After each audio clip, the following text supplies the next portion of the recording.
Alright, back down on the farm. It's July 30, 31, I don't know, whatever the last day of July is. So the corn sheller is out. Old Smoky Z and Grandpa's R are in its place. 445 is there. I did get this tire fixed up new. I think my tire girl put a new tube in it. We're gonna get that one. We'll swap those at some point, and we'll take that one back with me so we can get it over on that side and have kind of a match set on the 445. The beast, old Fergie.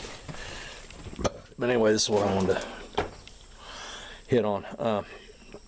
GLP, radiator of aggravation.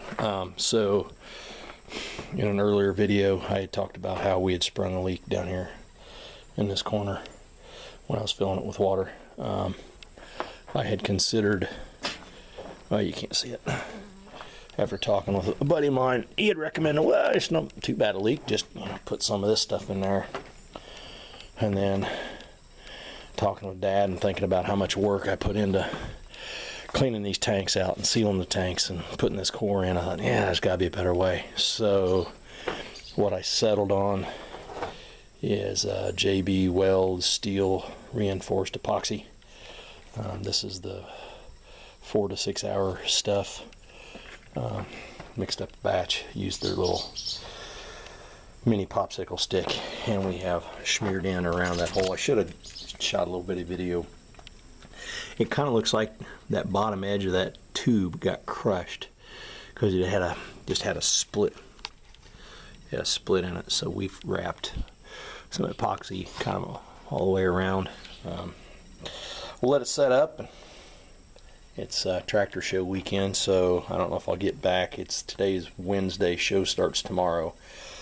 I don't know if I'll get back to the big old girl tomorrow or not. I'd like to, because the tractor pull is on Friday, and if I get back out to the farm tomorrow from breaking the action at the show, we'll put some water in her, and we will see if she holds water. If it kind of sort of does, I might just load her up and take her into the pull, depending on the weather. I'd also thought about taking the R and Smoky Z as well, but then there's the big G diesel hiding back there. But if we get the kind of rain and stuff they're talking about, the pull might just be a big mud fest and not worth the effort. So we will see how that goes. If it is a big mud fest tomorrow, we still may we may run back out here to the farm and dump some water. I got a couple more gallons of just straight water, and then 2 gallons or 3 or whatever of the mix that I saved. If the epoxy cures up, we'll dump that back in, and I think just dumping those 2 buckets will get me up full enough that I'll know whether or not we're leaking. I'm just hoping we don't leak somewhere else, and then if we're not leaking anywhere else, then we'll have to get that girl screen back in. But anyway, I'll be back.